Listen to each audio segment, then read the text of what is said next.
Good evening, everyone. Welcome to the Seer and the Scholar. Tonight we have an amazing guest. I am very honored that he's here. I'm going to tell his name is Daniel Klaes, and I'm going to read his bio for you guys. Daniel has had a lifelong interest in the paranormal field since he was a child. He was raised in a haunted house. In 2012, he co-founded the Greater Western New York Paranormal Society, which was responsible for tackling some of the most challenging paranormal cases in New York region. Daniel is a longtime film producer of Behind the Shadows, a documentary film series viewed internationally. He is also executive producer on 2 weekly live radio shows, Live with legendary psychic Bernice Golden and Phenomena Encountered. Both shows are known for garnering thousands of views each episode. In June of 2015, Daniel realized his lifelong dream, the infamous Hinsdale House, a home site of mysterious paranormal insect infestation activity and historical structural exorcisms, which has been featured in different books and featured on national network television series, became available for purchase. Wasting no time, he made an offer that was accepted and he became its proud owner. The 1853 Hinsdale House is currently staged in its 1970s period, dressing in order to maintain its integrity from that era when the hauntings began. The home is currently used as a paranormal research location. So again, Daniel, thank you for being here, and just start out with telling us anything else you want to add to your bio. Yeah, I mean, I stopped doing the radio shows, but I've been able to tell my story of growing up when I was a child in a haunted location on My Paranormal Nightmare, which is featured on Travel Channel. I've also got to tell a story about working at a bowling alley when I was in college, of the spirits that were there. Paranormal Night Shift that was featured on Travel Channel, and I'll be on an episode of Destination Fear coming up on November 21st. So everybody can check that out. It's at a new location in Buffalo, New York that's never been explored until this past October. So it's amazing old, it's called the GLF Grain Silos. We've been getting some amazing paranormal, unexplainable evidence out of this location, and we've been running tours there throughout the whole month of October. So it's been really cool to open that up and have people coming through it and investigating it. That's awesome. That's awesome. I apologize, guys. If you guys can't see me, my Wi-Fi router is down, so I am here via my phone. I apologize to the audience in advance, but we're still here. We're going to do an awesome interview. It's Rob Yox. Of course, it's always Rescue Media Melinda and Daniel Klaes. Daniel, I have a question for you. What I wanted to ask you is everybody gets their start somehow in the paranormal, and before you actually endeavored into this giant group, what was that instant that you knew, and if you could get into detail, please, of that paranormal experience and or that fascination with it? How did that come about? How did that manifest for you? I think it all started cultivating when I was younger, living in a house that had unexplainable things happening. I didn't really realize it until I was older, what was occurring there. And I ended up going back and buying that house. And basically I felt like it was like a Scooby-Doo investigation for me, except it took my whole life. So, I actually feel like I got to figure out what and why and how and kind of all the answers to help the spirits cross over that were in the house. And from that point on, I was kind of hooked and I wanted more. And I started seeking it out, started investigating locations and just trying to keep learning all the time. And that's basically how I kept doing it, Did you ever get your Scooby-Doo moment where you got to unveil the mask and somebody said, "These damn kids"? No, but I feel like that could happen at any point. That's awesome. That's awesome. So go ahead, Melinda. I'm sorry. Okay. It's hard because I'm not seeing you guys, but go ahead. I know it is. So Daniel, so are they anything that you would tell anyone new starting into the field? Are there any advice you can give them? Because it's very hard in the field. And are there anything you would advise anyone that's just starting out? It's hard? What do you mean? Well, what I've noticed, I'm going to say this, they usually talk about para-unity. And a lot of times, what I have noticed is there's times that there's not para-unity. So that's one of the things that I have noticed. And I'm bringing it out because that's what I have seen. Huh. See, then I would, my advice first and foremost for you would be to surround yourself by people that are have good intentions, and do have that para unity click type thing going on, because that's all I feel. I've never felt, since I've started, and it might be my area that I, jumped into the field in. It might be a lot of different things. So I've heard that stuff before, but I've never experienced it to a point where I was like, oh, this sucks. I mean, I've seen drama, Right. but I steer away from that stuff. And it's like, I'm not getting involved with that. I'm not, my whole thing is, if you're focusing on something negative, then you're focusing on something that's not going to help you in the long run. So, you go around good people, whether it's at an event, meeting new people, learning from new people, and you build friendships and continue to build friendships, and then you have a big giant ball of people that you trust, and that you could go to any state with, and form a team for the night, and know what to expect from each other, because it's there. It really is. I wholeheartedly believe there's a lot of good people out there, and the ones that are in it for the wrong reasons, let them deal with what they're dealing with. Don't worry about what they're dealing with, and just move on. There's a ton of people out there, and if you need me to introduce you to some, I will.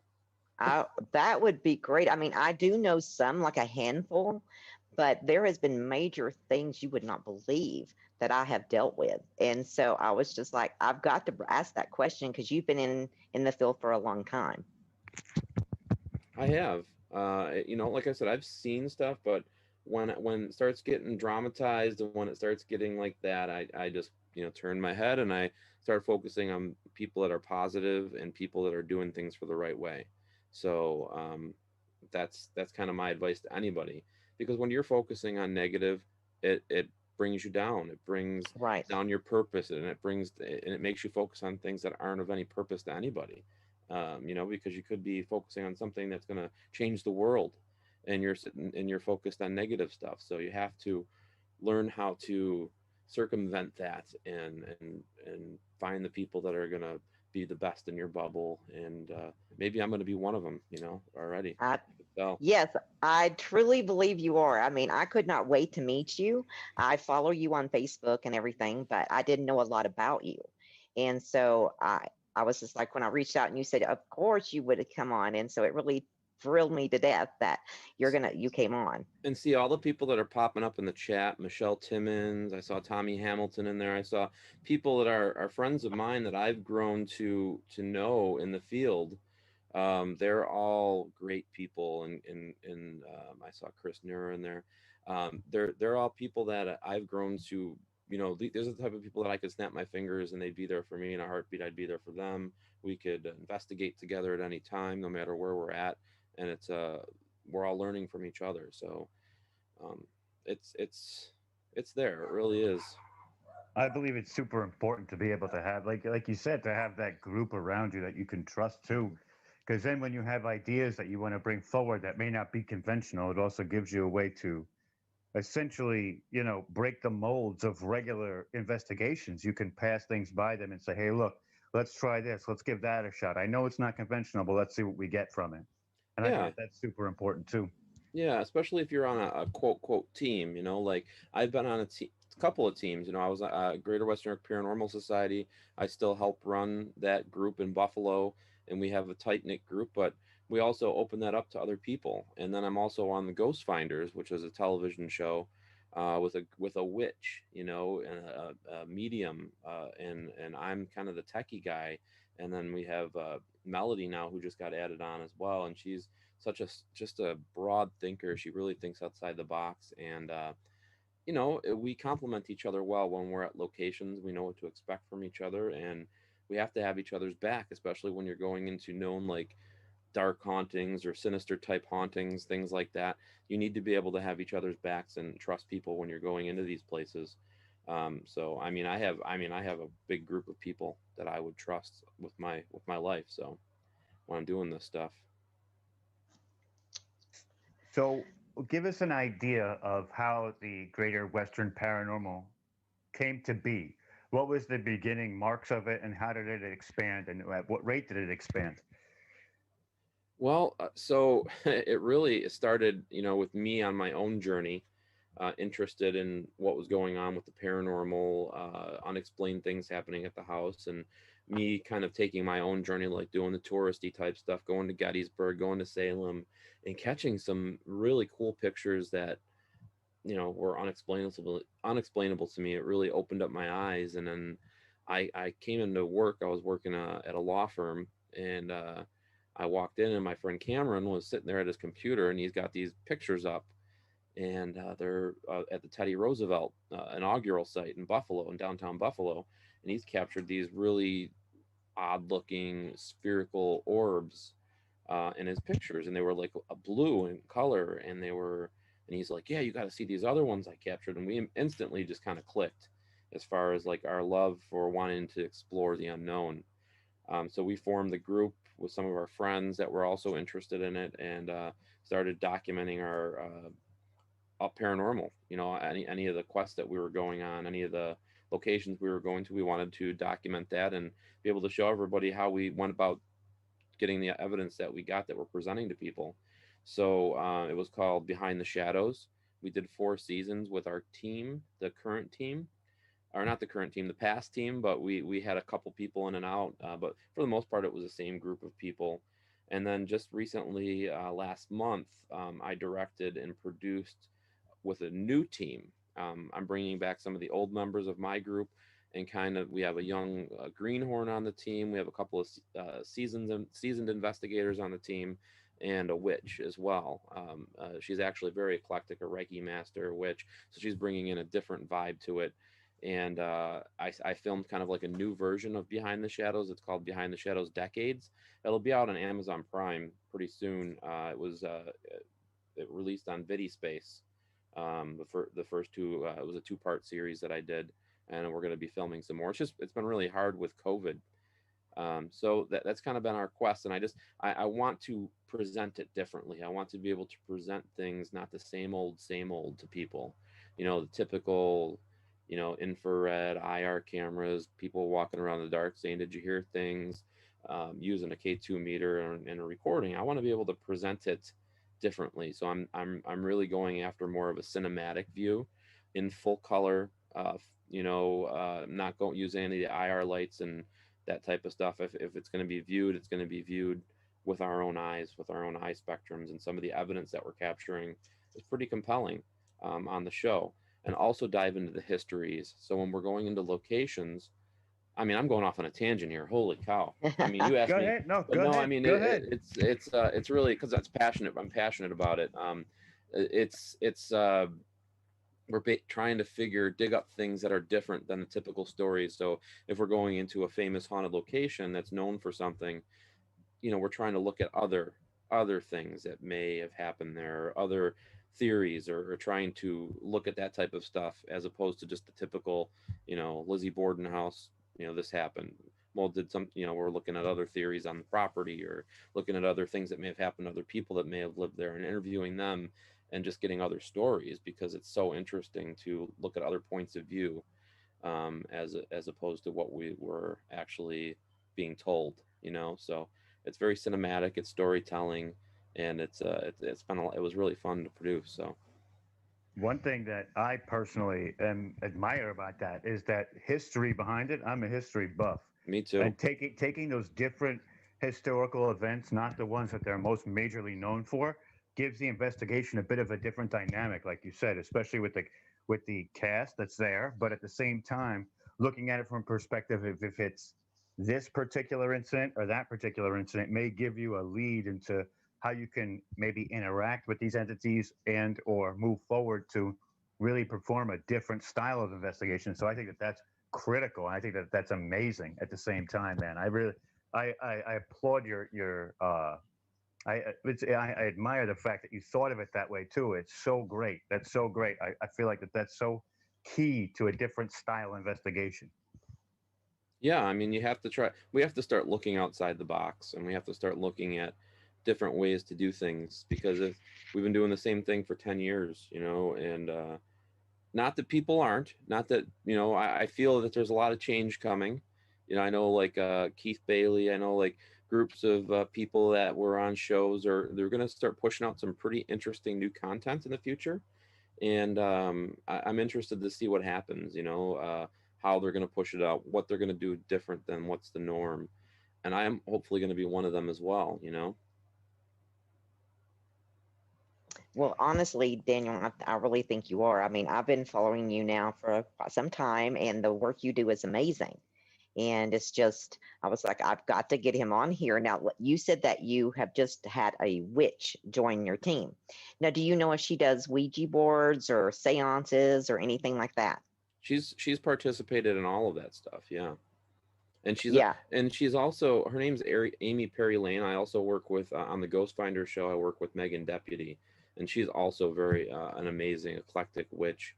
But Amy Perry Lane, she's been a part of the Hinsdale House now for years. I met her at Randolph County Infirmary after she was kind of courting me to try to do an event at the Hinsdale House, and I kind of wanted to see how she ran things, so I surprised her and drove to Indiana and saw how she was running her event and got to know her a little bit, and who she was and how she did things. And the thing that really stood out with Amy for me was that she looks at all sides. She doesn't just, yeah, she's a witch, but she looks at all different sides of things, and really makes people think when they're at an event. She started healing. She started a healing process at the Hinsdale House. As far as she added like a giving tree up in the forest, and basically started giving. We're giving instead of taking, and having people that come there add feathers to the tree or leave little offerings to the native spirits on the property, and offering that sign of peace to the land, because the land has such a bad history, at the Hinsdale House, as far as the things that have happened there, the bloodshed that could have been on the property, and it could have been possibly cursed. I don't really know the answers to that, but the fact that she's coming there, at least once a month, maybe twice a month, and working with people and showing them all this stuff, really opens up their eyes. And I've never had a bad review for her ever. I've not one. I mean, in all the years I've been working with her, people can go on and say some crappy things, and not one. She's she really makes sure people have a good time, and they leave thinking about a lot before they, move on to their next event. So, and we actually get a lot of repeat because of her. Oh, wow. Yeah. So let's start talking about the Hinsdale House. Sure. Can you tell us the history on it? I can tell you what I know. I mean, Right. we're still diving in. We're looking at a lot of folklore stuff. But I can mention after the first of the year too that we will be having a docu-series coming out that Nick Groff is producing with me and Elizabeth Saint and his cousin Justin, on the story of the Hinsdale House, the Echoes of a Haunting, the book that was written by Clara Dandy.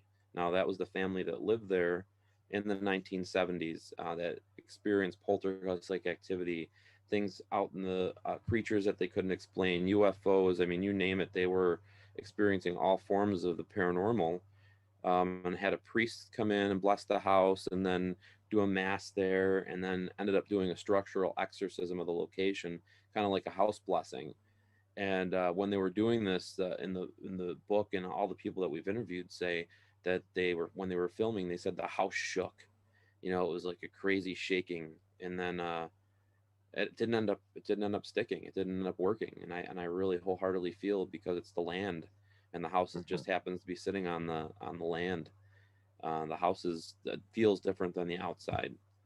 But we're doing that after the first year or two. It's going to be called Dead Remains, and it'll really dive into the folklore of what's making the house tick. We looked at a lot of the different folklore stories.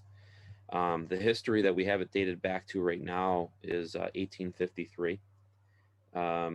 there's this folklore story of these two men that lived in the house that were killing and murdering and raping people off the stagecoach trail, stealing their goods and then burying their bodies out on the hill. And we do have documentation of a stagecoach going through there. We do have a way station in the field across from the house. It wasn't on the stagecoach trail, but they definitely could have been lured in, from come on in and have a, take a load off, whatever. I mean, it's off the beaten path in the middle of nowhere. And I up until a few years ago didn't even, I had my history wrong. My learning about the house, it's so hard. And there's a researcher out of Erie, Pennsylvania that kind of showed me the error in my ways. And Cassidy Nichols, who's a local researcher here, she's been researching the house for some time, corrected me. And it's okay to be wrong. It's okay to be, we're all on the same journey, right? And that's why I want so many people to come, because it's the more people that come, the more information we can get, and the better we're going to be in the long run. So I don't mind being told that I'm wrong, especially when it opens up the house to 1853, because I was only I was only at like 1917 or something like that. So, so then the story of these two brothers, this folklore story, came to fruition for me, because in 1853, the Everett's brothers built the house, and there were two brothers that lived in the house, and so many synchronicities. I've been invited to go to Iowa to speak at so many events, and then come to find out the one day that I'm there, that one of the Everett's brothers left and moved to Davenport, Iowa, and that his body was buried right there where I was in Iowa at the time. I was like, you got to be kidding me. He's here. It's like I was being told somehow that, I don't want to paint these guys as murderers. I don't know that that's the case. It's folklore. But it's a story that's been told from generation to generation. And, from the research that I've done on them, they are steel workers and we're good, honest citizens. And I don't want to pin anything on anybody without having facts. So, right. But still interesting to say the least. Yeah, that's for sure. So now, are they anything? Because I'm feeling like the land has something to do with Native Americans, shapeshifters. Sure. Mm-hmm. And so I think you're going to end up finding a lot of stuff about that area, on the shapeshifting and the Native Americans. We have found Native American relics on the property. People have captured pictures of an Indian chief in the driveway and an Indian woman out by the pond. So there's definitely that element that you're speaking of on the property. As far as the shapeshifters, we have, in the past few years, started capturing pictures of these creatures. Now, I know they're not ones to want to be on film or camera or anything like that, but for me, it tells me what we are doing there is working, because for us to be able to capture a picture of one of these creatures in the forest, which we can't explain what it is, the only explanation that I've got so far is from a shaman in St. Louis, Chris Sutton, and he said it's a pukwudgie. And Jeff Fent is actually the gentleman that caught the picture. He's an amazing woodworker, amazing paranormal investigator. He makes boxes out of wood from haunted locations to see if there's any energy left in the wood, and what the possibilities could be to turn those boxes alive through a ghost box. So he's really into it, and he comes to the house every now and then, and he's really drawn to the forest. And he said, I'm gonna sleep out here tonight, and he's got all these different light spectrums up, and he caught a picture of this thing. And I to this day look at it, and I just like, man, this is what I probably get the creepies when I'm up here, because you always feel like you're being watched. You always feel like you're being surrounded, and you hear like little footsteps and crackles, and you could just sum it up to it being a small animal. But then I see this picture and I'm like, damn, this is something here. I mean, maybe this is what they saw in the 70s and they couldn't explain what it was. I don't know, but the mystery is there. The mystery is definitely there, and I think the more it's explored in a positive way, the more answers we'll get, hopefully, in the long run. I think it's definitely wild. And one thing I wanted to ask you, from kind of piggybacking off that, is when you do like your book history and you're looking up book history, and then you go and you basically like do like a town history of asking people of their roots and everything like that, how much is there like a difference between the stories of the books and the people, that stories that maybe run through, generations of families and things like that? Do you find it to be like a lot of different takes on it? There's some different takes on it, but there's people like that live on that hill that the house is on, that neighbors that experience some of the same things that Clara did in the 1970s that we've experienced there since I've owned it. So, they're, when I ask them a question, a specific question, they're like, "Oh yeah, I've heard that, or I've seen that before." It's like it's not just happening where the house is; it's happening up and down that hill. And one of my neighbors actually helps out there. She helps, like, with cleaning and disinfecting and tours and stuff like that. And she's experienced a lot of stuff on that hill that is unexplainable. So I mean, the story is definitely, when they get passed from generation to generation, there's always going to be little twists and turns. But um, part of having those stories is priceless, because that's going to help us look deeper into the stories and see if we can prove anything. So it's really interesting being able to talk with people that lived in that location. And with decades, with Behind the Shadows Decades, the first two episodes, I wanted to dive into some of the stories of people that lived at that house before these hauntings happened, before the house became famous, and talking to families and neighbors about their experiences around the property. And it's very interesting to know that people were experiencing unexplained things prior to this family moving in as well. So Well, definitely. I mean, anytime I get my hands on something with history that's usually not known, or like sometimes, like you said, the stories through generations can be convoluted by so many right. people telling them through word of mouth. But when you get like that solid lead, and it just draws you in to look up every aspect of it, and I truly think that property definitely has some stuff before the actual hauntings themselves. Definitely, from looking at it myself, Yeah. just looking around at it. some Now of the going it, things that some of the go things ahead. that we figured out with Nick, because Nick Groff is and his cousin Justin have been big proponents of this location since I purchased it, as far as the history and research go. And he's never, he's, you do shows, do these shows sometimes. When he came and filmed Paranormal Lockdown there, they come and film and they leave, and then that's the last you hear from him. But he's been involved with it from the day that I met him, and we become such good friends. Um, he's doing such an amazing job in the field, trying to push the boundaries. I wish the television stations would see that. It's not always the case. And that was my next question: was how did you transition from just investigations to going into these places and actually filming it and producing it for TV itself? And kind of the timeline and how that happened, if you could explain it a little bit in detail. Well, I mean, this is this Behind the Shadows Decades is the first one that's actually made it on a TV. And I think a lot of it has been me being involved with television shows like Paranormal Lockdown, America's Most Terrifying Locations, um, Paranormal Night Shift, all these different shows that I've been on, and just watching and learning from people, and then being friends with Nick, seeing how things are done and how things are produced, and getting involved with people locally that are film producers, and just just basically learning. And then you have to be able to take your vision and put it onto the screen. What you're thinking and how you want things to lay out, and it doesn't always work the right way. But a lot of, like, I'm very happy with our product, what we've done, and I've gotten a lot of positive results, positive responses about it.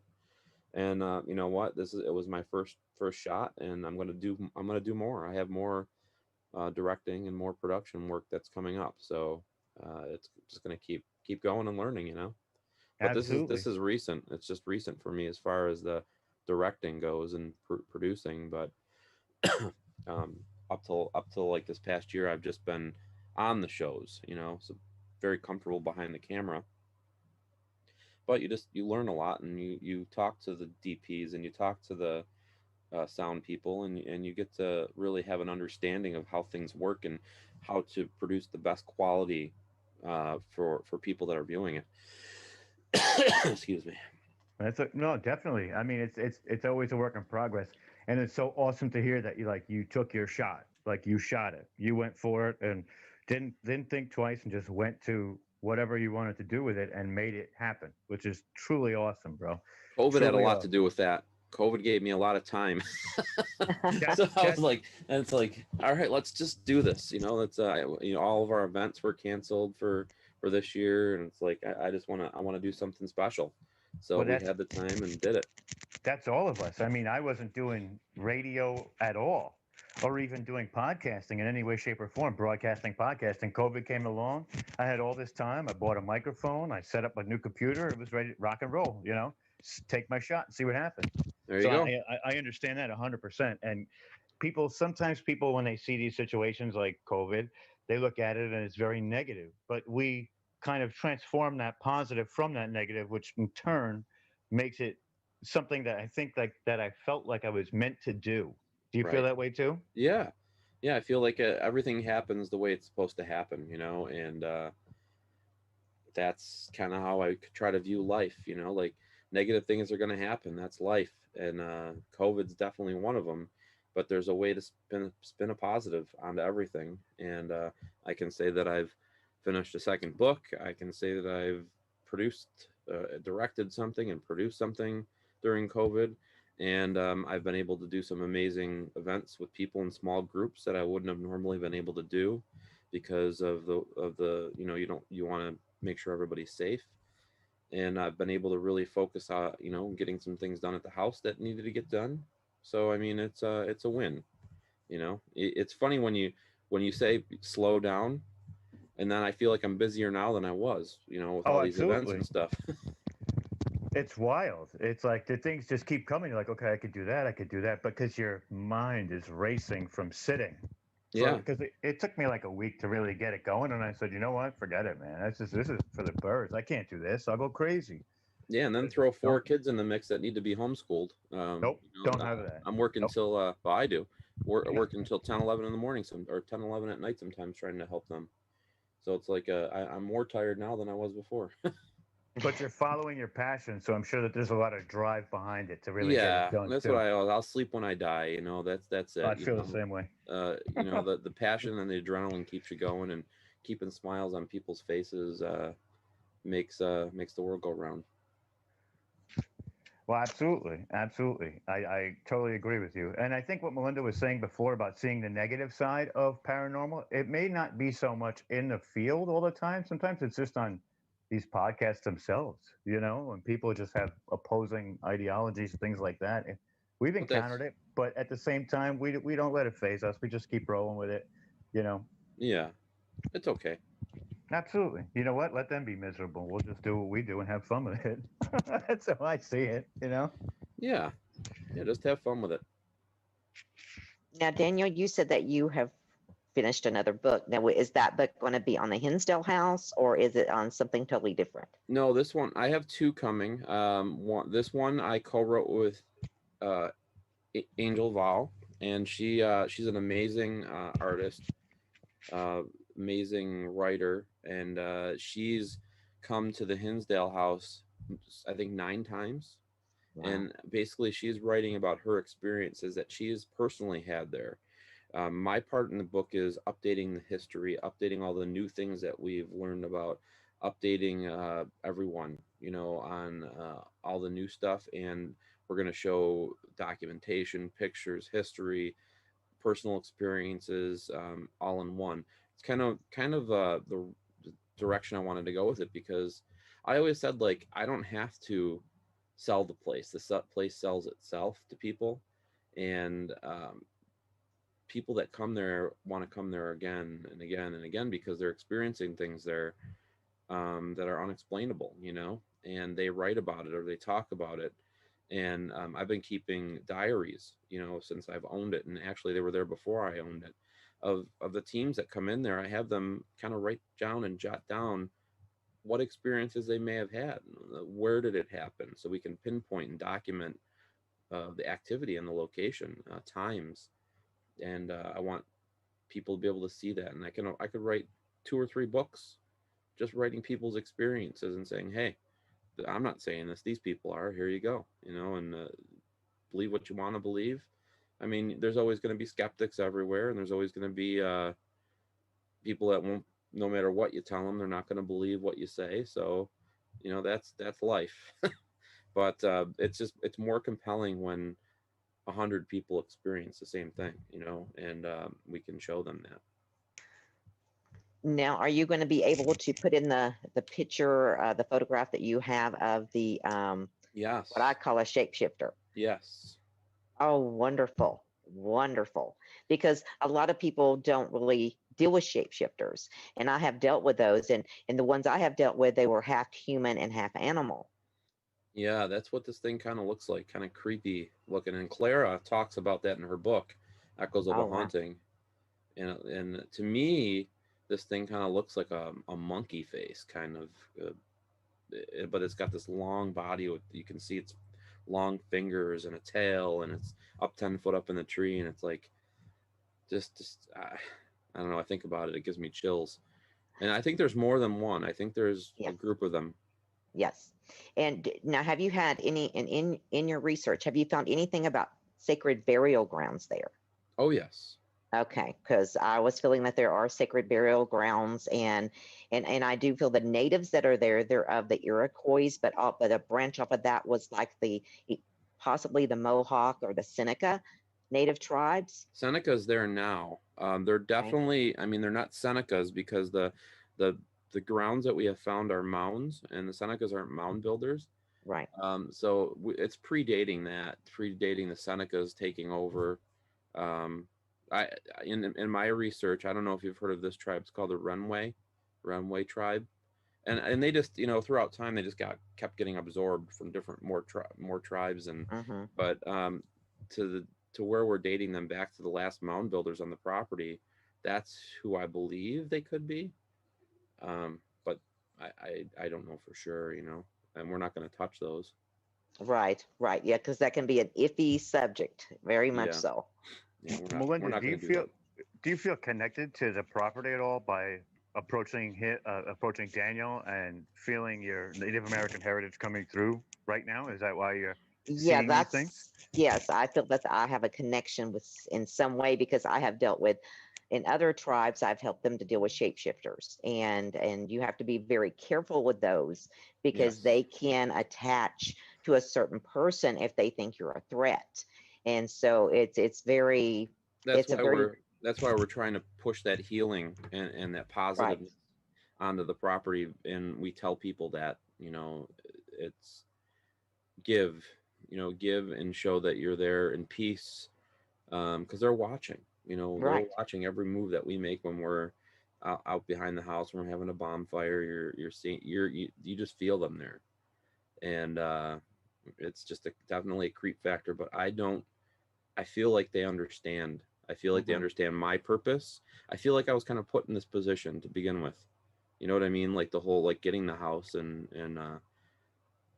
because the things weren't being done the right way, and they needed to be done the right way. And I'm not knocking the people that were running it before me.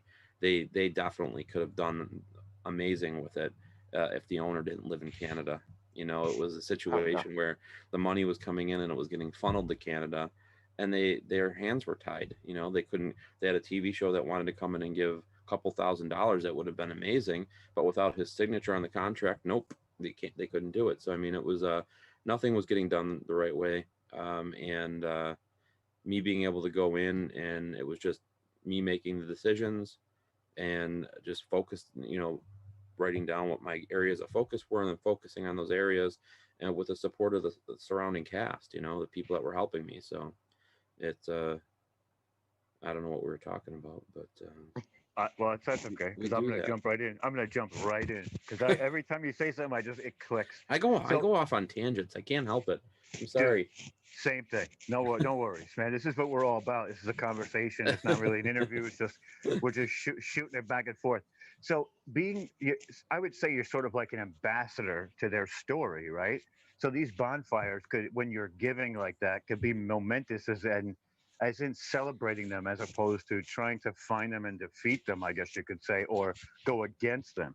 Do you feel like that's maybe why you might be getting a better Yeah, understanding of what's happening and things like that? I think so. I think that it's allowing us to, it's allowing me to move farther than anybody's ever been able to move on that property since it's been owned. So, and we're finding things. It's like things are falling into our lap. So, there was a barn that was on the property that mysteriously burned down, and I was able to on the right side of the pond. They had dug this pond in 1969 and took all this dirt and dumped it over onto the right side of the property, and it was pretty much not movable. You couldn't move around over there. That was all marshy.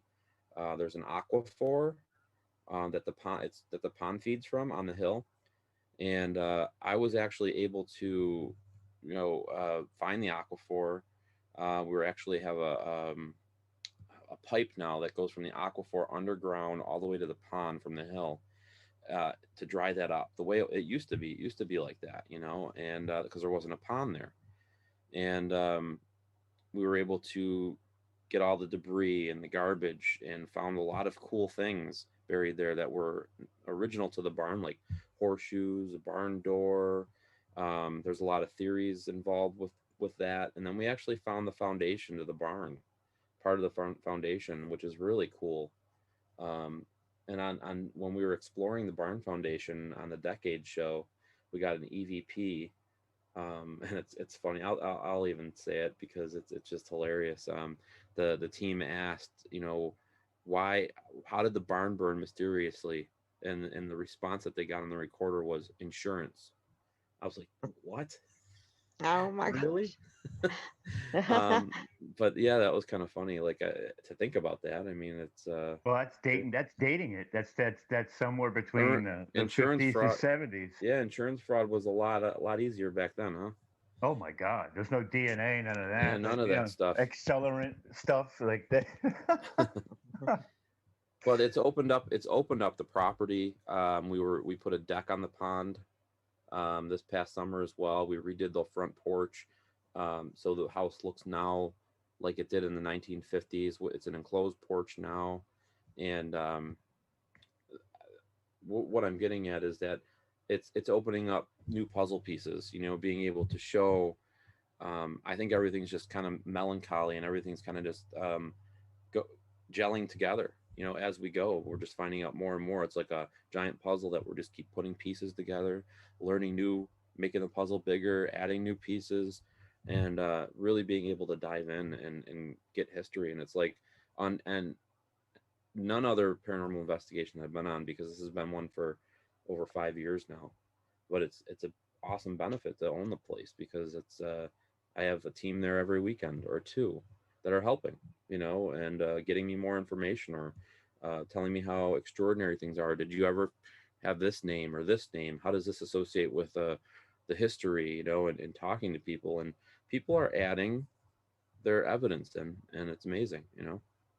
I'm going to be a little forward on this, but I mean, I would love to just try and help in any way we could to help you get those answers too. If there was ever a time you needed us, I'm sure we would be there in a heartbeat to help you for Yeah, sure. yeah, Because I love your enthusiasm for it, and I think that that's super huge going into a situation like that, because all eyes are better. The more the better. Not maybe not more the better, but all the people that just put it all together. I think it's just super fantastic, man. I admire it. I think it's awesome, and I like your take on it. And I feel like that it would work well, and I would want to help you in any way I could. oh, well, that's great. I mean, I've always said, like, it's not about money. Like, the other locations, they charge like 500, 700, $1,000, whatever. They charge what they charge. And I tried to make it fair, like fair for people, because yes, I do. It's a business. I do have to pay the gas bills. I do have to pay the mortgage. I do have to pay all the stuff on this location. I do want to improve the location. But if there is a good person, an amazing individual out there that can't afford to pay a donation, I still want them to come. It's not a matter of me needing to get that $50 from them. It's like, no, I want them to come and give me answers You know, me turning that person away because of money is the wrong reason to do things. So Of course. yeah, so it's always been, I want good people there, and I want good people to help. And I think about it. I like that. I like that mentality too, because that one person could be that ex- shining piece of the puzzle that puts everything together, and that exactly. positivity will get you the answers that you're looking for. I guarantee it. I guarantee it. I see that for Yep. you too. I'm not a seer in any way, shape, or form, but what you're telling me, I mean, I feel that you're going to accomplish so much with that and that mentality, and I think that that's super huge too, super huge. Yeah, I feel like we're definitely going in the right direction for sure. Well, Daniel, I would like to say this. I would like to say that you just showed me a lot of para unity right there. And I want to say that's amazing. And the other thing I would like to let you know is that you are very connected to this home. And that's how everything fell into place for you. And the natives there, they have taken a very closeness to you. They have full trust in you. They see that you're there and you respect what is there, and that is something I feel that you have put a lot into. And so I wanted to let you know that. Yeah, and it's I feel what you're saying is 100% correct.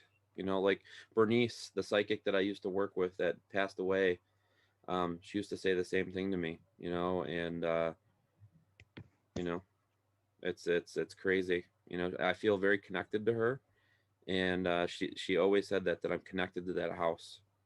And now I'm happy because she couldn't mobily get there, and I know Mhm. she's there with me now, like when I'm there, you know. Very much so. You are. I keep getting this real. I don't know. It's like an image that I'm seeing, and it's showing that there's even bigger things coming forth, and you are so connected to that house. There's going to be things that's like how you said a few minutes ago. Things are just falling into your lap. There's going to be bigger things that's going to start coming out. That is because you are so connected to the home.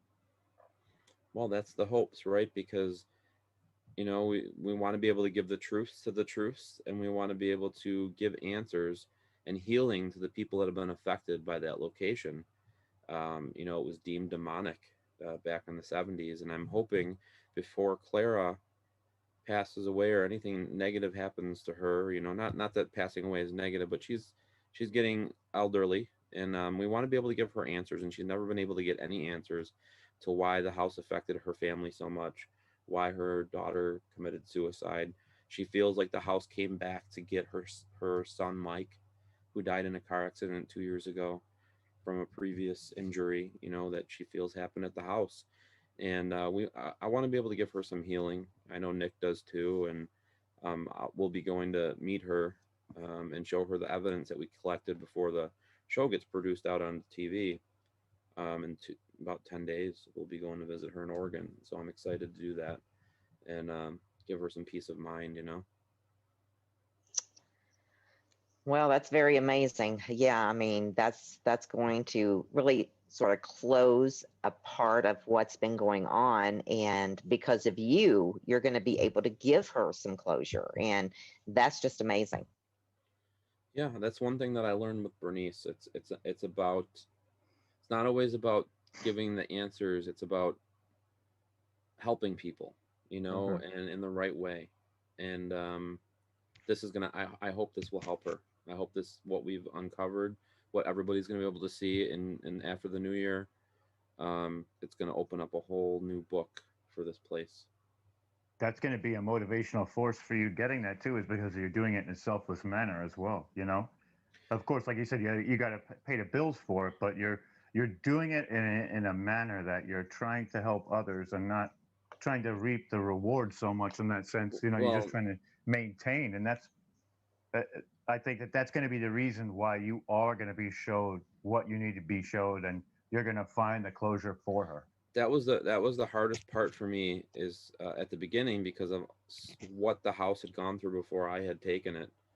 Um, it was being able to talk with her and her to understand what my purpose was with the location, and it wasn't to turn it into a fun house, and it wasn't to have, you know, paracons there and zombies running around and making a joke of the place. It's a serious location with so many stories and so much folklore associated with it that it needed to be taken seriously. And you know, when I finally got a call from Cassidy, who's Clara's one of Clara's best friends, she had actually wrote an article about my research and how wrong I was. And you know, it was fine, you know, like I was fine with it. You know, I had just bought the house. I can only say what I had been told so far. And I love her, you know, like she's a good friend of mine now. And she had called me up and at a request from Clara, you know, because Clara was watching what I was doing. You know, she was in Oregon watching the things. And I keep what we say private, but because she wants it that way.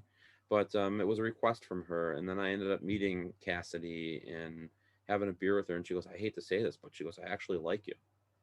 You know, and I said, "Well, I'm glad that we're actually sitting and having this conversation, because I never had any ill intentions. There's nothing wrong with being wrong, and there's not, and I, you know, and I appreciated her research so much. I used her research that she had on the house and the location, because she was infatuated with it. And what's what hurts more than when you're so involved, and when you're and you have all this information, and then some new guy walks in and says, "Oh, this happened, this happened, this happened." Man, I can't even imagine, you know, if I would have just met her right off the bat, it would have been so much smoother. But, you know, all things happen the way that they're supposed to happen for a reason. And we met when we met. We're friends now. And it's, you know, it's all about learning. Life's all about learning experiences. So, and you got to have some turns in the road in order to move forward sometimes, you know? Absolutely. There's no such thing as coincidence ever. No. I truly believe that. And I believe that those keys to that house were handed to you for that specific reason, so you could do the work that you're doing now. I think that it's, you know, now, one question I do have for you is, since you said and I'm sorry to hear about the passing of your friend, that you had a medium there. Now, what's the difference between having just a medium and having a medium slash witch? Is there a difference in how they perceive things, or? Not really, because at the end of the day, when you have lay people there, and I just feel like there's so many different stories with this house, you know. So you have a story about witches, you have a story about Native Americans, you have stories about Catholicism and Christianity. So in order to heal the property properly, in my mind, I can't have a priest come in and do a blessing of the house and think that that's going to change everything. I can't have a witch come and do what she does. I need to have them all there, and they all need to work harmoniously together in order to help make this land and property and the house heal. And that's my thought process. And I have people that are there that have that mentality. It's their way of doing things. It's their way of healing and working together to accomplish one goal. So that was my goal, and everybody that's come to the house has been somebody that it's a synchronicity. It's I've met them for a reason, you know, like they've been put in my path for that reason. And that's why I bring them there, and they all work together, you know, in the healing process. So You have your bases covered. That's super important too. And you're right. That harmonious effect is just, you're not negating, but let's say healing every aspect of back lineage trying that you to. possibly could at any given time. So I think that that's super important too. And I think that's also why you probably got the answers that you got, because certain people may have been coming in or going out, and they're only getting one side of the story, and you're getting all the puzzle pieces, you know? Yeah, that was the first thing that was the first thing that really drew me to buy the location. Is my research, my limited research when I first started going there, was only the knowledge of this failed exorcism, you know, and started going there more, and started my own research, and then finding people that had lived there, that had died, that lived there, and connecting with another spirit, connecting with somebody or something else that didn't have to do with that exorcism. It shot shivers down my spine. And the synchronicities after I called out that name of Flo Misnick. She was an elderly woman, and her husband Joe, that lived there in the 1980s. I had just a jolt energy. I felt so energized in the house. I felt I had a K2 meter in my hand. I asked her to hold my hand and go up the stairs with me into the master bedroom, and the thing stayed lit in my hand the whole time I was in there.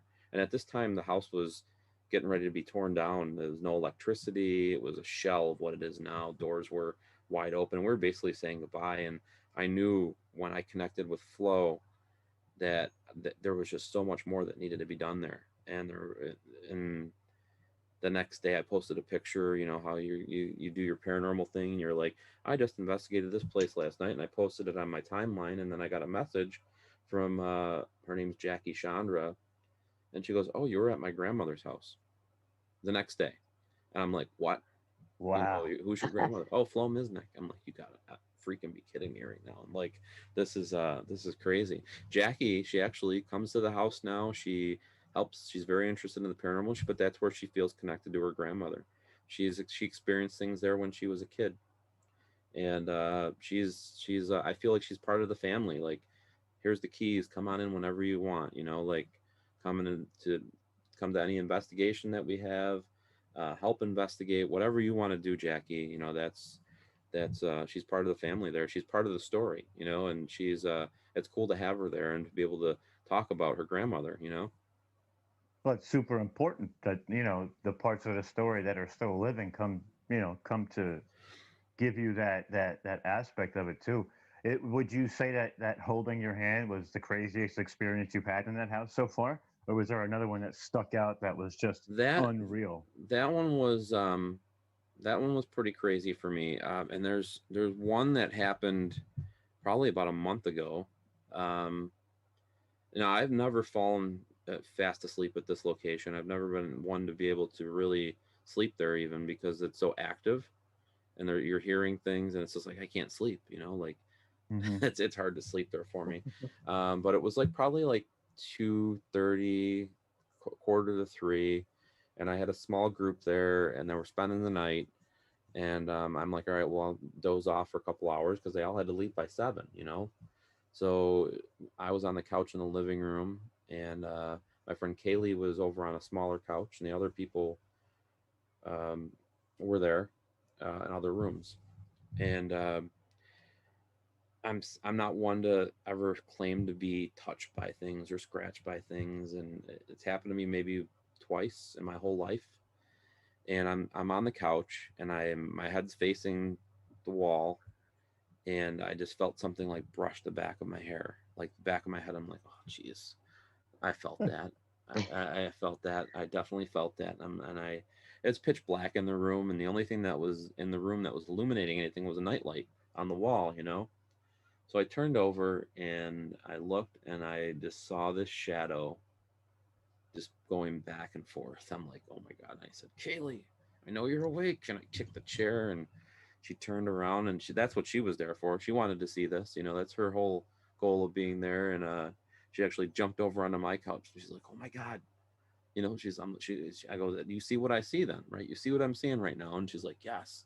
And it happened for like 15, 20 minutes of this, just like it was going back and forth, just checking on us, and then dissipated. And that was that. And I was like, this is crazy, like just letting me know it's there, and it let me know, I'm watching you or keeping an eye on you or something. I didn't feel anything negative, but that was a real cool experience for me since I've owned the house, and this was just within the past month. We've caught this shadow on the cameras. We have live cameras in the house. We've caught that shadow on the cameras numerous times. The first day I ever had a live camera in that location, finally, with satellite internet, we caught that shadow. It was crazy. With any speculation, do you think you know what that shadow is or who that shadow is, or not at all? I don't know. I really don't know. That's a wild thing. That's definitely a wild story. I'll tell you that. That's phenomenal. That's phenomenal. And it's contact like you've never had either, I'm sure, up to that point. Yeah, I've only had a couple of instances in my life where, like the first time something ever happened to me like that, I was so scared, and I was searching for it, like I was freaking out first time that ever happened, but I felt at peace. I mean, I was a little, I'm not going to lie. I mean, I was a little creeped out, which I think anybody would be, but it felt peaceful to me. It didn't feel negative. Nothing negative happened. it was a light touch. It wasn't like, you know, I said these big scratches on down the back of my neck or something like that. It felt like a caress, you know, like it was just, is he okay? Is he sleeping? You know, checking out type thing. And that was, and then to see it, it was like, wow. Did that make you motivated even more to try and figure it out, even though you were already super motivated? Did it make you want to grab your equipment right there and just start investigating too? I didn't, you know, I didn't grab any equipment. I didn't, I just watched it. And I don't know, I felt at peace with it. It wasn't the first time that I've captured a shadow there. It wasn't the first time that it's happened, but it's the first time it's happened to me personally being there. Other people have captured it. Other people that have been there have captured it. But again, it just, to me, in my mind, it wasn't like, okay, this is a moment that I need to get up and start investigating. It was showing itself to me. I don't know. I don't know. I just watched it until it stopped, you know? Absolutely, absolutely. You didn't want to move because you didn't want to ruin the moment. Probably. Exactly. I didn't want it to go away. It was special. It was Yeah. special. It definitely was.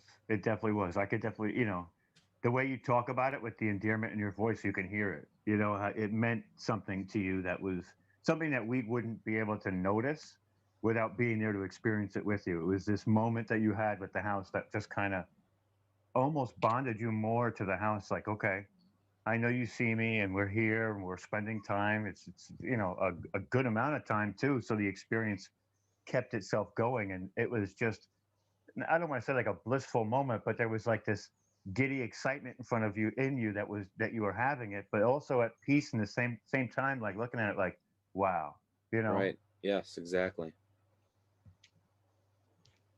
Well, Daniel, before we start closing, I would like to ask, out of all of the people that's been there, investigated or visited the home, has anyone ever come to you with anything that they felt maybe you went back home with them? Have you had anything like that? We have had a couple of instances. There is a darker, kind of more sinister spirit there. Um, and it does, you know, I always tell people, you know, to stay grounded when they come there. I take kind of an approach when I'm booking teams and people coming there to be able to actually speak with them, talk with them, and know what they're getting into before they're going.